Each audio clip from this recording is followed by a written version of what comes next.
Hello और नमस्ते सबको। तो अगर मैं आपसे कहूँ कि आज जो हम खाना खा रहे हैं वो 40 साल पहले के खाने से 80% कम न्यूट्रिशियस है, और जो आने वाले 40 साल हैं हमारे पास पैसा हो लेकिन बाज़ार में खाना ही ना खरीदने के लिए, तो ये बात रियल है। ये इसकी होने की पॉसिबिलिटी बहुत ज़्यादा है। तो मैं बात कर रहा हूँ हमारा सोर्स जहाँ से सारा खाना आता है, सॉइल की।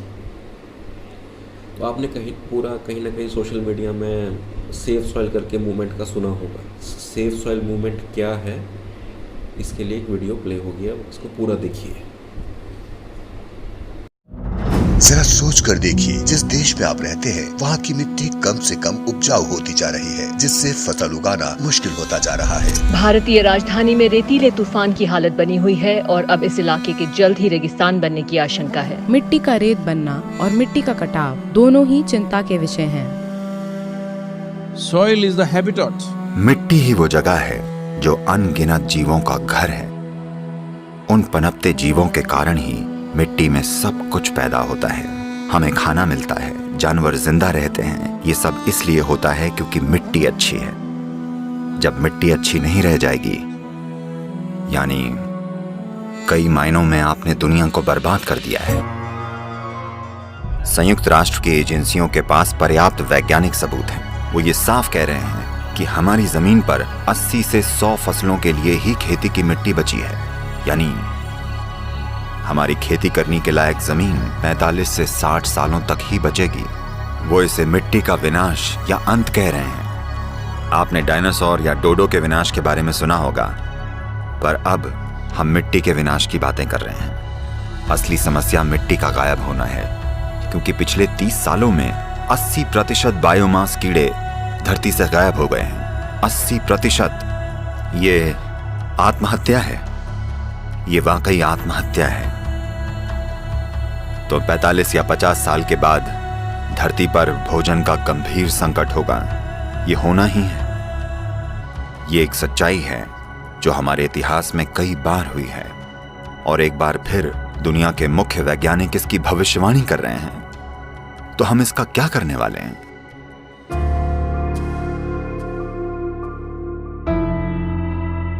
मिट्टी क्यों जा रही है, कहां जा रही है? देखिए, अगर आप रेत में कार्बनिक या ऑर्गेनिक सामग्री मिला दें तो मिट्टी बन जाती है, और मिट्टी से अगर कार्बनिक या ऑर्गेनिक सामग्री निकाल लें तो ये रेत बन जाती है। अगर आप वर्षावन में जाएं तो मिट्टी में जैविक सामग्री का स्तर 70% से ज्यादा होगा। आमतौर पर खेती की मिट्टी में जैविक सामग्री कम से कम 3 से 6% होनी चाहिए, तभी हम उसे मिट्टी कह सकते हैं। कम से कम 3%। पर आज उदाहरण के लिए भारत की 62% मिट्टी में जैविक सामग्री 0.5 या उससे भी कम है। तो वाकई हम रेगिस्तान बनने की कगार पर हैं। ये पूरी दुनिया में हो रहा है, सिर्फ एक देश में नहीं। ये मिट्टी ही है जो सारे जीवों का आधार भी है। धरती के चारों ओर औसतन 36 से 39 इंच ऊपर की मिट्टी धरती के 87% जीवों का आधार है।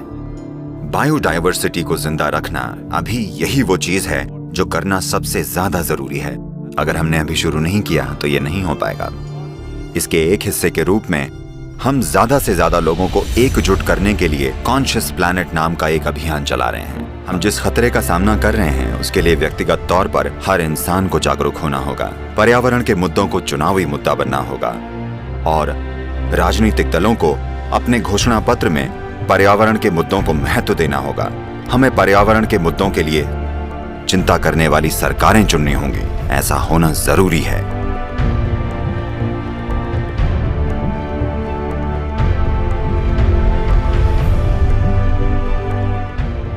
तो हम ये देख रहे हैं कि 192 देशों के लिए नीतिगत सिफारिश कैसे लाई जाए। ये रैली 21 मार्च को शुरू होगी, जो लंदन में इक्विनॉक्स यानी दिन और रात के बराबर होने का दिन है। और लंदन से एक अकेली मोटरसाइकिल 30,000 किलोमीटर की सवारी करते हुए 24 देशों से गुजरते हुए कावेरी बेसिन तक पहुंचेगी, जहां हम जमीनी काम कर रहे हैं। सबसे जरूरी यह है कि हम कैसे अपनी मिट्टी को मैनेज करें, इसका कायाकल्प कैसे करें। हमें चाहिए कि हम इसे फिर से पहले जैसा बनाने के लिए जागरूकता लाएं। ये जागरूक दृष्टिकोण और जागरूक धरती बनाना सबसे ज्यादा जरूरी है, और बहुत बड़े पैमाने पर लोगों को शामिल किए बिना ये एक सच्चाई नहीं बन पाएगा, क्योंकि हम एक लोकतांत्रिक देश हैं। ऐसा सिर्फ तभी होगा जब लोग ये कहेंगे कि यही वो चाहते हैं। तो आइए एक जागरूक धरती बनाएं, आइए इसे कर दिखाएं।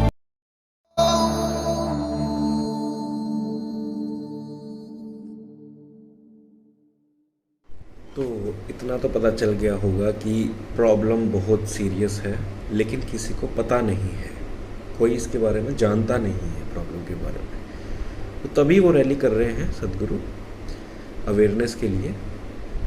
तो हमारा ये काम होगा कि हम भी जितना हो सके इस सॉइल के इशू के बारे में लोगों को बताएं।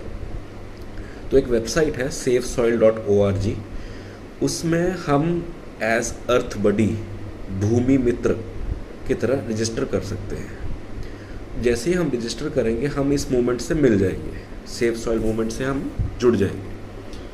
तो अब क्या होगा, जैसे रजिस्ट्रेशन होगा आपको डेली कुछ सॉइल की प्रॉब्लम और इसकी क्वालिटी के रिलेटेड कुछ ना कुछ डेली कंटेंट आता रहेगा। तो हमें ये करना है कि अपने सोशल मीडिया प्लेटफॉर्म जो भी हम यूज़ करते हैं, व्हाट्सएप हो गया, फेसबुक हो गया, ट्विटर हो गया, इंस्टाग्राम हो गया, या जो भी हो गया, उसमें शेयर करना है। जितने लोगों को बता सकते हैं हम इसके बारे में उतना हमें बताना है, शेयर करना है। जितना इस बात को लोग जानेंगे उतना ही हम इस मूवमेंट को सक्सेस कर पाएंगे, सफल कर पाएंगे। तो ज़रूरी है कि मैक्सिमम लोगों को इसके बारे में बताया जाए। safesoil.org, रजिस्टर एज अर्थ बडी, भूमि मित्र। अगर कोई हेल्प चाहिए हो तो मैं हेल्प कर सकता हूँ, फिर आप शेयर कीजिए आगे। Thank you.